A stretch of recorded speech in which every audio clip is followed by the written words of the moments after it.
Let's speak with Dr. Benny Peiser, who's director of the Global Warming Policy Forum. There's a lot in this, Benny. I don't know if you heard our last interview with Assad. I'm sure there are all arguments you've heard many times before. So let's put it like this to begin with. Is the planet dying, and is it our fault? No, neither the planet nor mankind is dying. Only people who don't understand anything about climate science would make these claims. We are clearly in a warming world. The global temperatures have been rising for some time, but they've been rising fairly moderately.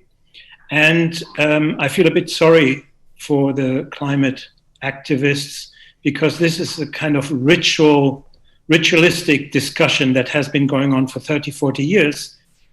And as you said, if you compare the global energy mix 30 years ago, 80% roughly of the energy globally was generated by fossil fuels, and today it's about 80% globally.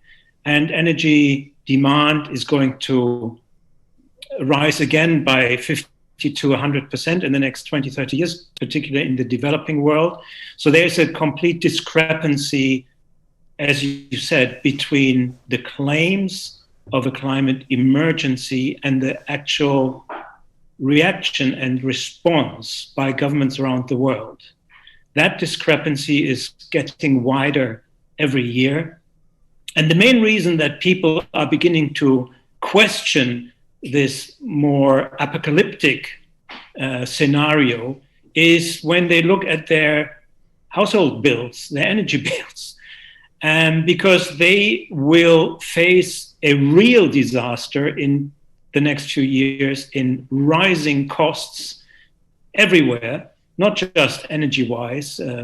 In every sector of the economy, the costs will rise steeply. And people wonder, does this actually make sense? And that is the issue, isn't it? That if you're wrong on all of this, Benny, and other scientists are correct, then the area that you will always be able to flag up is, well, where is the action for something that is meant to mean the inevitable demise of the planet as we know it? There really is no action. Seriously. Well, there is action, but it's all the kind of low-hanging fruit. Correct, yes. It's change your boiler, change your car, but the real fundamental stuff. I'm talking about in the last few years, what Britain has done, right, is basically close down old power plants, taken off old bangers, shifting a lot of heavy industry to countries where energy is cheap and regulations are low.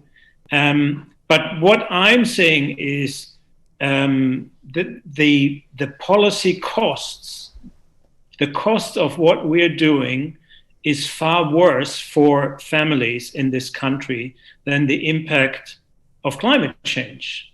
There obviously are floods, there are heat waves, and people are suffering. But are you just saying then that it's going to be more expensive, so therefore it's not good to pursue this?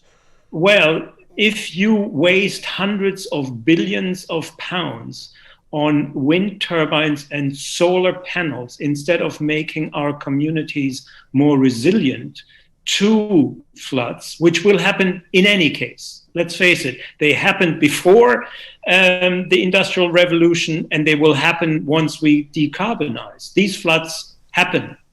And if we don't look at how to protect our communities from flooding and think by putting some solar panels on the roof, we can prevent the impacts of climate change, that is the wrong policy. And let me also mention that, in 2018, about 2,000 people died from a heat wave in Britain. But every year, 30 to 40,000 people die in the winter from cold.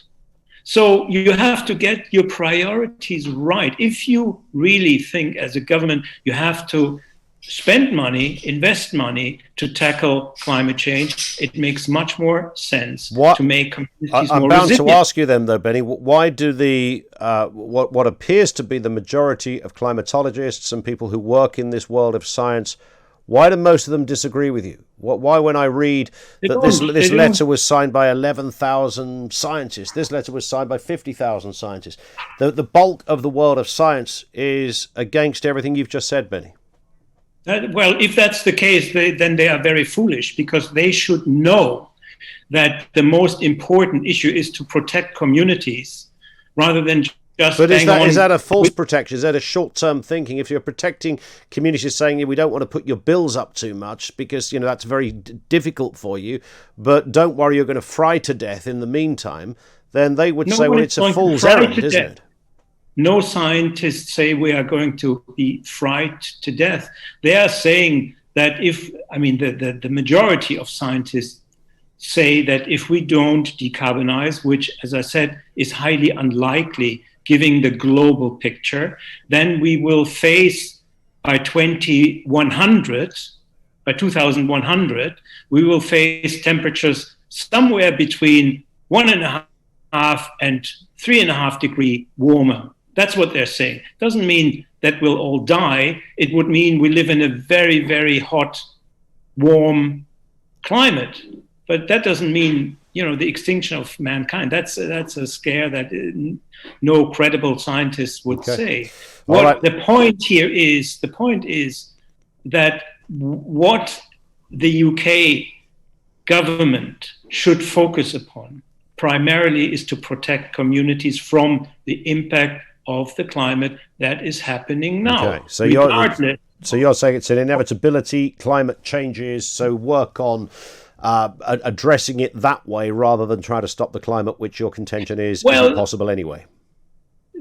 No government would survive astronomical costs put on people's energy bills or costs. That is the biggest. You've seen what happened in France. You've seen what happened in Switzerland. They had a referendum about this, and the majority of Swiss said, no, thank you. We don't want to spend more money on this. So once there's a threshold of what people are actually, what they can afford. Okay, well, let's on that point then, and we'll put that out there as part of our question. Is it about how much you're prepared to pay for this?